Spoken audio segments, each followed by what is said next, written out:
Të nderuar teleshikues, asalamu alaikum. Mirë se vini në ciklin ton më të ri të emisioneve Familja. Në puntatat e shkuara kemi folur rreth zgjedhjes së partnerit. Kemi folur rreth bashkëtesës dhe se si duhet të jetë një familje ideale. Kush janë sfidat që kërcënojnë familjen, kush janë kriteret që zgjidhet partneri e kështu me radhë. Por sot jemi në një nga pikat më kulminante dhe më emblematike të krijimit të familjes dhe që është dasma. Për ta sqaruar më shumë këtë celebrim apo këtë eveniment të gëzueshëm, kemi sot mysafir Hoxhën e nderuar Ahmet Kalaja. Hoxhë i nderuar, mirë se erdhët. Mirë se gjetëm dhe faleminderit. Atëherë fillimisht, a ka dasëm në Islam? Pyetja është më vend faktikisht sepse ka njerëz që mendojnë se këta muslimanë spartohen fare, këta as bëjnë dasma si gjë, një të feju këta e morin nusën direkt ke shtëpia. Faktikisht kjo nuk është e saktë. Domethënë ne muslimanët martohemi si gjithë njerëzit e tjerë. Normalisht dasma tek ne le të themi është e rregulluar, pra nuk ka le të themi problematika, por ndryshe martohemi. Madje vjen dikush tek profeti alayhis salam të ishte parfumosa, ishte vesh mirë. I tha profeti alayhis salam, mos ka ndodhur diçka? Tha po, profeti i Zotit, tha jam martuar. Tha pejgamberi se po gostia nuk bëre, pra dasëm nuk bëre. Tha jo. Atëherë tha pejgamberi alayhis salam, bëje i dasëm, qoftë duke thërë edhe një dash apo i dele.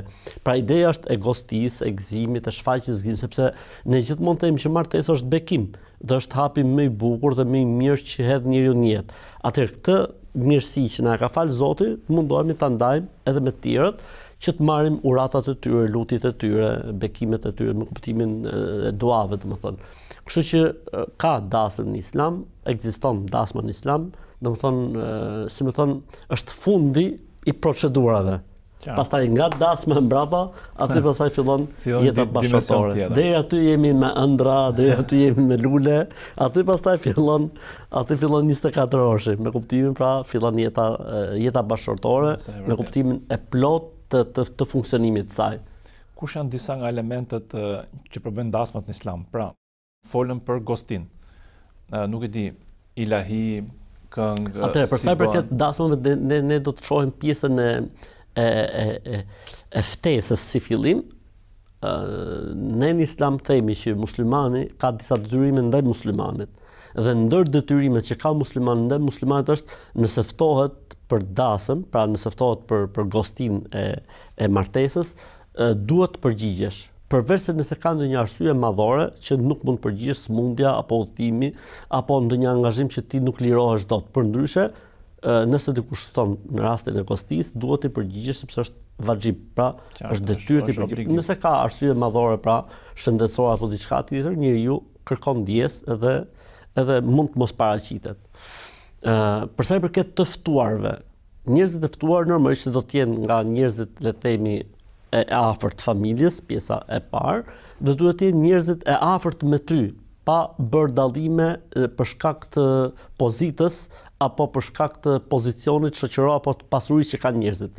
Pejgamberi sa më ka thënë gostia më e keqe në rastin e martesës është ajo gosti që ftohen njerëzit me pozitë dhe lihen të varfrit. Praktike do të ftosh gjakun tënd. Nuk ka lidhje tani çfarë pozicioni ka ai në jetën shoqërore. Ai është gjaku jot, duhet marr gjaku. Njerëzit e afërt të tu që gjithmonë kanë qenë njerëzit e afërt me ty, domethënë jo njerëz që ti ke interesa mbas ftesës tyre etj. Pra kjo është ajo që duhet të parë për sa i përket. Tjetra është tek mënyra e bërjes së dasmës. Pra mënyra e bërjes së dasmës që është kjo që ju e cekët pak a shumë, është fakti që ne në dasma si më thon kufizohemi tek harami, pra me kuptimin nuk mundohemi që në dasmat tona mos ketë gjëra haram, siç janë pijet alkolike, siç janë ahengjet e kështu gjërash apo përzierjet e meshkujve me femrat, plus mundohemi që në dasmat tona mos ketë shpërdorim. Pra nuk duhet që në një dasëm, pse është dasëm, të shpërdorohet, pra gjërat duhet të jenë brenda normalitetit. Në momentin që nuk ka shpërdorim dhe në momentin që nuk ka harame, pra ato harame që unë i përmenda, atëherë dasma është okay, mund zhvillohet, nuk ka numër të kufizuar njerëz, nëse janë mundësitë ekonomike, pra nuk ka as numër të kufizuar sa është minimumi dhe nuk ka numër të kufizuar se sa është maksimumi. Çdo njeri, si më thon, bën hesapet e veta, bën llogaritë e veta. Ju përmendët që profeti Muhammed i tha atij personit bëni dasëm qoftë dhe me një dash ose një qinç, fjalë bie. Sot ka dalur le të themi në trend një mënyrë tjetër që janë këto banketet e hapura ku njeriu merr, pra kushtohet ngrënia e ushqimit apo mund të ketë edhe e rëndësishme është shenja dhe tjetë festa, tjetë shenja. Pra gjithë ideja është që të merret vesh, të dihet se filani është martuar me filanin, pra të merret vesh, pra të kuptohet, dihet që nesër pas nesër mos të ketë keq kuptime, nesër pas nesër mos të ketë fjalë. Pra gjithë ideja është gëzimin ta ndaj me të tjerët dhe e dyta të jepet lajmi, si të thashë pejgamberi sallallahu alajhi wasallam, bin nikahi wala bid-daf. Pra tregoni se kur është bërë nikah, pra njoftoni se kur është martuar dikush, qoftë dhe duke ra defin. Pra dhe ka qenë si traditë e tyre, në ato shtëpia që gratë rrihnin defin, kuptohej se në atë shtëpi ka ndodhur dikush pra është martuar. Ju tha gjithashtu që duhet me përgjigj ftesës, është obligim. Ndodh që familjarët e afërm e ftojmë fjalë bie një person në një dasëm ku ka ato gjëra që ju i përmendëm. Harame, ku ka harame dhe kjo shpesh interpretohet dhe si shkputje marrëdhënie farafisnore. Pra thonë bie ndesh me fen dhe njëra të si akuzë ndaj palëve që nuk shkojnë. Si është qëndrimi i Islamit në këtë moment? Qëndrimi i Islamit është që ti në këtë rast, pra në momentin që në një dasëm ka, le të themi, atë që ne i themi harame, gjunahe, ti je justifikuar nëse nuk shkon. Përveç se nëse ty të ofrohet një vend i veçantë ku ti nuk përzihesh me haramin. Për shembull, dasma zhvillohet në katin e parë dhe ti qëndron në një suite në katin e dytë për shembull. Pra je i shkëputur. Ose prive që janë to. Në prive, po, se suite tash në prive, po. Pra në momentin që ti je i shkëputur, këtu ka tolerancë, nuk ka problem, pra nuk je i përzier. Ama nëse ti duhet të jesh patjetër i përzier, atëherë në këtë rast ty fetarisht lejohet që mos përgjigjesh. Mirë, po na lën problemi tjetër që është problemi i keq kuptimit të tjerë. Mirë është që në këto lloj situatash ne të bëjmë një formë tjetër kompensimi, që do të thotë ne për shembull si veprojmë apo si duhet vepruar, shkojmë tek të afërmit tan para dasmës, shkojmë mbas dasmës.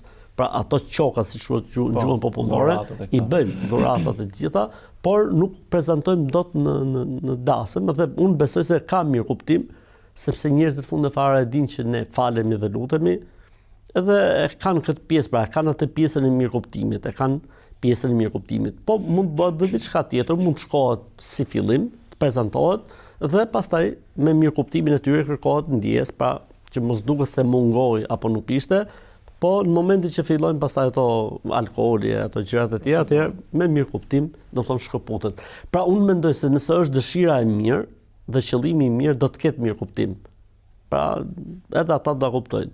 Pastaj puna e raporteve të gjakut dhe farefisit është një punë që nuk zgjidhet ditën e dasmës së ndonjërit prej kushërive apo njërit prej gjakut. Domethënë ne kemi një raport që ata e dinë shumë mirë. Pra nëse ti si fetar, si një që falë, nuk i shkon dikujt ndasëm për shkak fesë, edhe ata e kuptojnë. Pra edhe ata ty të mirë kuptojnë se ti nuk e bën dot të gjën sepse nuk është çështja e lidhjeve të gjakut atë ditë funksionoi për herë të parë.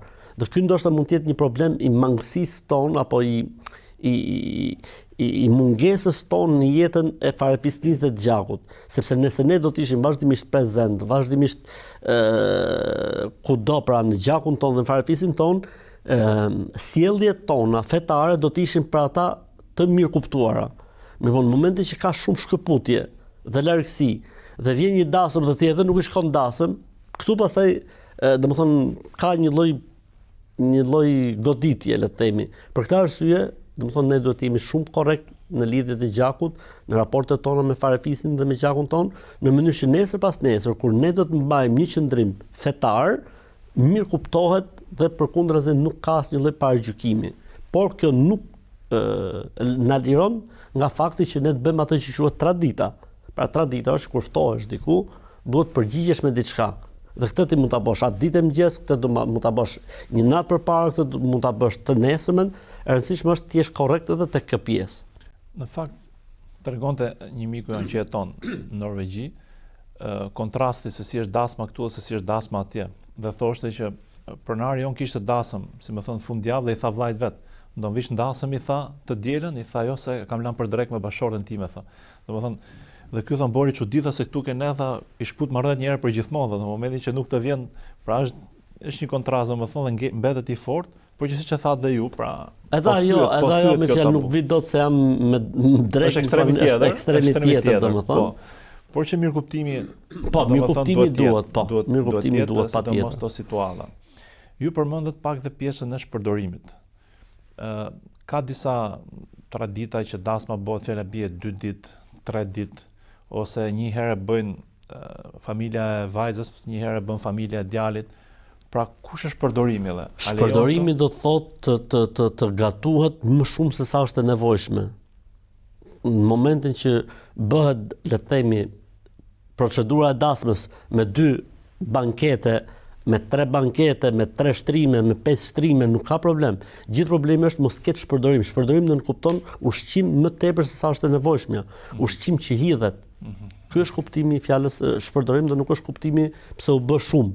Nuk ka asnjë problem pse u bë shumë, po mos shpërdorohet, pa të konsumohet.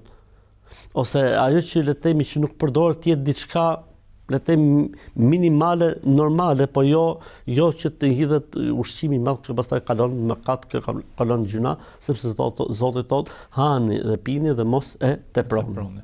Pra nuk ka të bëjë dhe ke numri ftesave, është dikush që është në gjendje, mund të stojë dhe të varfër, mund ta bëj banket madh fare të hapur.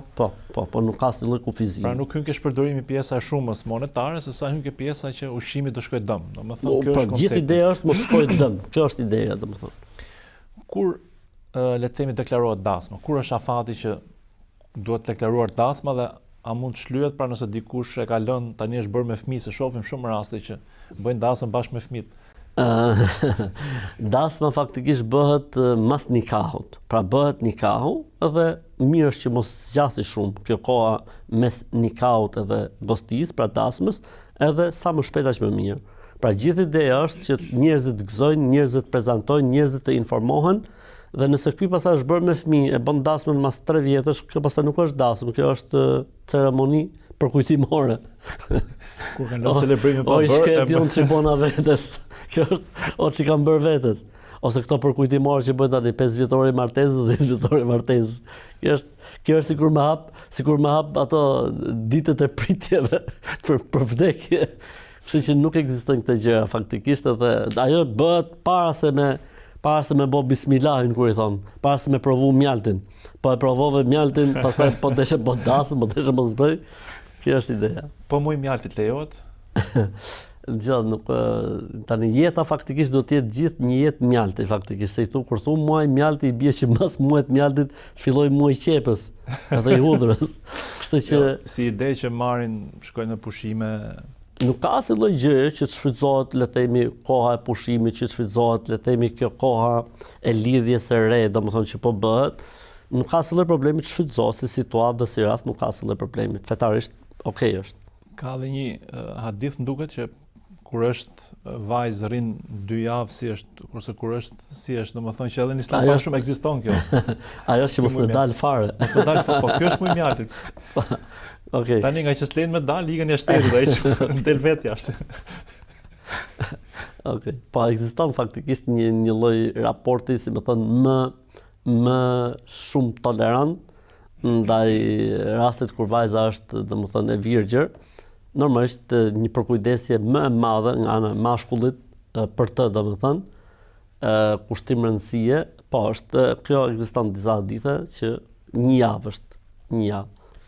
Po fjala bie kjo që le të themi dorovitja që i hedhin lek orkestrës ose paraja fundfare që japin njerëzit, pra lejohet me dhënë këto raste, si është qëndrimi islam? Tani nëse jepet familjarëve, siç bëhet zakonisht, kjo kthehet tek tradita dhe zakoni. Për shembull, ne në Shqipëri kemi si traditë dhe zakon, si në rast le të themi dasme, si në rast mortje. Pra lehet diçka për të ndihmuar familjarët, ndërsa hedhja pastaj kështu e këto pastaj futen tek ndalezat. Ne nuk jemi fare prezent aty. Po, e kuptoj. Kështu që nuk pra nuk bëhet me hedh lek orkestrës. Shohim disa zona ka dhe një traditë që momentin që del nusja, vajtojnë me të madhe gjithë, domethënë, tamam si vdekje, kthejnë pak a shumë. Kjo hyn ke praktika të ndaluara? Gjon, nëse është lot gëzimi, lot malli, nuk përbën asnjë lloj problemi. Në momentin pastaj që kthehet në gjëm, kjo pastaj është problem. Vajtim formë që po ne kemi vajzat. Vajtim mos se s'po çojmë ke armiku, po çojmë ke burrin, po fare vet deshëm u martu, se kena martu me zor. Kështu që është normale që prindi përlotet, është normale, domethënë, edhe vajza mund të përlotet. Por më përpara, siç thua ti, ka qenë kështu, duhet çajte patjetër. Çante, po që s'do të më dalë nga shtëpia. E nxirrshin me dhunë. I bind fikët e ka shumë kjo pastaj është ekstrem. Kemi dëgjuar domosdoshmë. Kjo është gjë interesante për të qenë studim. Jo, për të qenë disa momente ka shije. Po me kalu deri në ekstrem, a thua se po e martojnë me zor. Po tani nuk ka më kështu gjërash.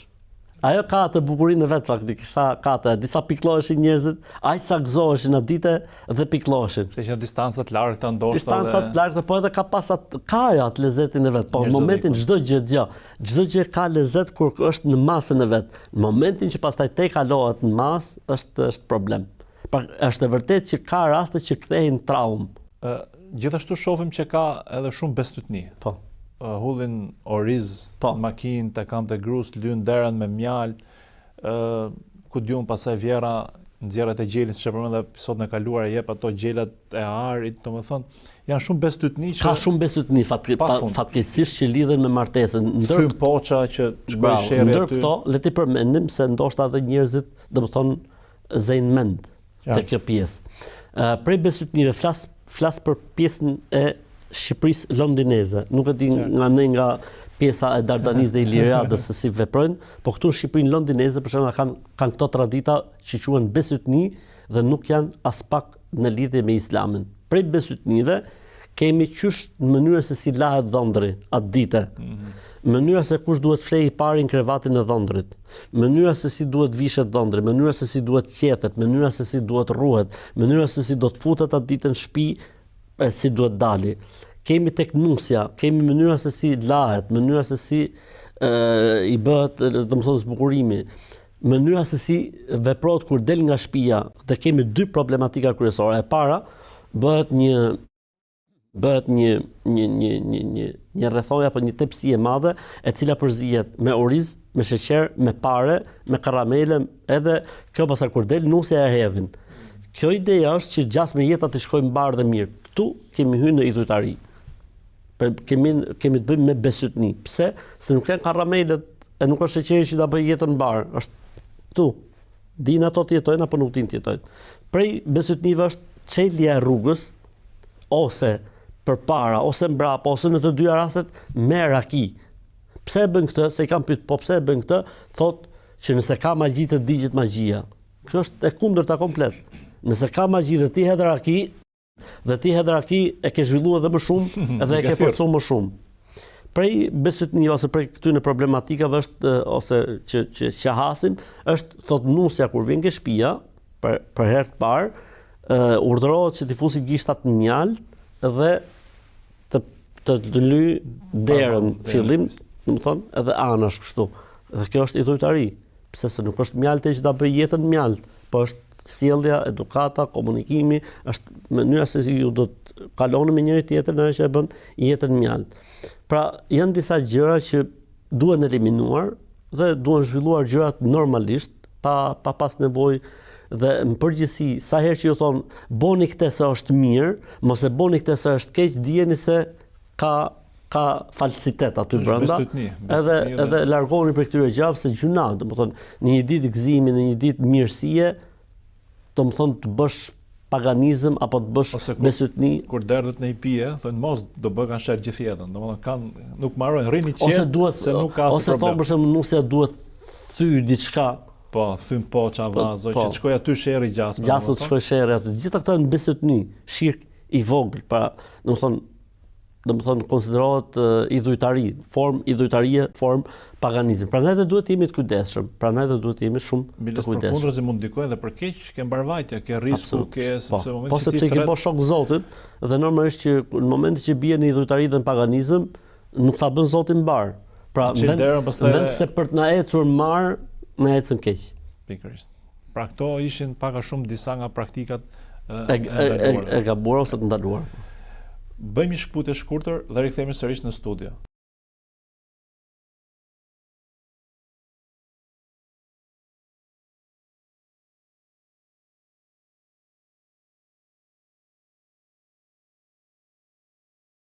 Ja pra kur rikthyem sërish në studio me të ftuarin ton. Hoxhi nderuar, gjithashtu në dasëm, normalisht ne nuk ishte e zaurojmë do të gjitha traditat, le të themi folklorin, por që janë ato që njihen vallet e dasmës.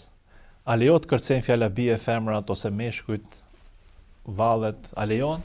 Faktikisht në traditën flas Shqipërisë mesme, për ditë xhumaje, pra që i bjerë 2 ditë para dielës, kanë atë që quhen dasmët. Kanë atë që quhen vallet. Po ne nuk po flasim për këtë sepse ne e prem këtë muhabet që në fillim dhe tham që dasmat që të jenë halal nuk duhet të kenë aheng, mbaroi historia. Iku kjo. E dyta, kur janë burrat në vete dhe gratë në vete, a lejohet për shembull duke kënu këngë nga më të ndryshme sepse edhe kjo duhet sqaruar sepse kur i thash dikujt ora kënga lejohet, jo tha nuk lejohet në Islam, ora kënga lejohet me kënu, po nuk lejohet që të ketë tekst gabuar apo nuk lejohet që të jetë shoqëruar me aheng. Vim tek gratë për shembull kur këndojnë atje tek seksioni i grave, a lejohet që edhe të kërcejnë, nuk ka asnjë lloj problemi, por se nuk do të jetë kërcim i egzageruar. Pra ekstravagant, do të jetë diçka brenda normave, nuk ka asnjë lloj problemi. Gjithashtu, shumë çifte të reja detyrohen marrin kredi për të bërë dasëm, sepse është një lloj ndjen të trysnuar nga opinioni. Ky është gabim. Pra ta nisësh gjën më të bukur të jetës, duke i shpall luvë Zotit, duke marrë kamat se do të kënaqësh miletin, edhe as s'ka për të kënaqë. Kjo është më e bukur se ti po dasëm, njëri thot po si më vlla, po si kishin fut edhe ik shumë vlla, po si kishin fut ato më vlla, po sa na vonun, domethënë në vend për të falendëruar edhe për të qenë mirënjohës edhe të bëjnë gjykatësin dhe gjyqin mbrapa. Kështu që këshilla ime është jo vetëm për çiftet e reja, po edhe për familjarët e tyre, mos të bëjnë gabim që të marrin kamat pra të marrin parën në bankë se do të bëjnë dasma. Absolutisht mos ta bëjnë këtë gjë. La yukellifullahu nafsan illa wus'aha. Zoti s'e ngarkon njeriu te mundësive. Ka që janë mundësit, çfarë problemi ka? Me familje më shumë. Bravo, mund të jetë dasma familjare. Pra familja ime, familja e Krushkut, edhe njerëzit më të afërt, edhe mbaroi historia. Përse duhet shkojmë në haram? Përse duhet shkojmë gjuna? Ndërkohë që po nis një shtëpi e re, si ta nisim shtëpinë e re duke mëkatuar? Në asnjë mënyrë. Kështu që ne duhet të fusim dhe traditën e dasmës sipas mundësisë.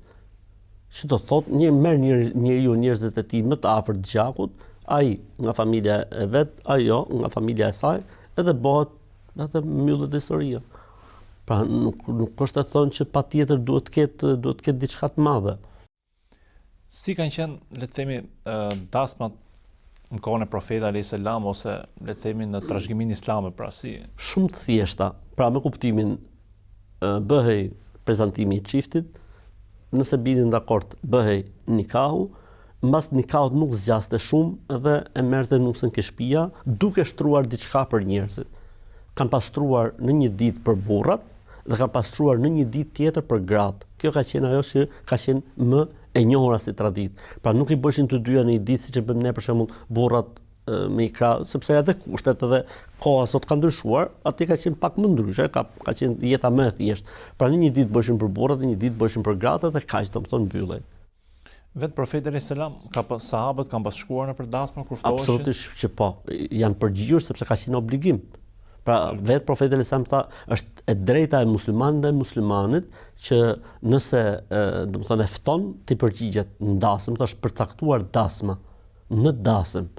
Sepse ai mund të thojë për darkë, mund të thojë për drek, ti je i lirë të thush edhe jo. Ama nëse është puna për dasëm dhe e ke mundësinë dhe hapësirën, nuk mund të thush jo. Qartë. Dhe e pyeta pak më parë, po nuk është thellu kjo pjesa 2 e pyetjes. Pra, hedhja e paras, le të themi tek çifti i ri, dhe sa është kuota, a ka kuotë? Ne tham, kjo gjë kthehet në traditë tek zakonet, dhe nuk ka, domethënë, gjithsesi. Domethënë mirë është në tilla situata të ecim me atë që ecin njerëzit. Se shifet pse mholli kaq, pse s'mholli aq, domethënë. Me çfarë kam parë nuk është se i shohin shumë këto gjëra, më shumë shohin prezencën, por mirë është që mos më dal nga trendi i asaj që hedhin njerëzit. Pra saç është norma? Saç është norma, siç bëjnë të gjithë, domethënë, sepse këtu e bën dhe me njëtin e ndihmesës për familjen. Se edhe në rast mortje ka shumë harxime, po edhe në rast të dasmas ka harxime normalisht. Kështu që është një lloj ndihmese, domethënë për njerëzit që e kanë bërë këtë harxhim le të themi apo këtë gjë të bukur. Në fakt kjo në vendet e tjera nuk është se shihet shumë, po në këto pjesët me le të themi trashëgimi islame ekziston pjesa e le të themi lëmoshës ose ndihmesës që jepet. Pra ndoshta është dhe një traditë islame për të marrë sevabe, për të ndihmuar çiftin. Po, në përgjithësi për këtë bëhet faktikisht, për këtë bëhet që me ardh ndihmë familjes. Më përpara ka qenë më ndryshe, sillnin ushqim.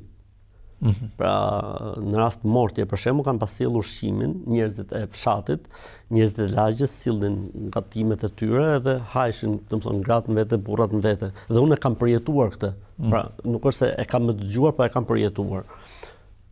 Ndërsa kohë tani më ka ndryshuar dhe kur njerëzit po gatojnë për veten e vet, sot jo më gatojnë se i ka vdek dikujt një njeri apo se po martohet dikush.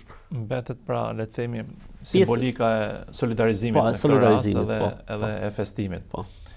Pra me pak fjalë hoxh, gëzim po, dasëm po, lajthitje jo.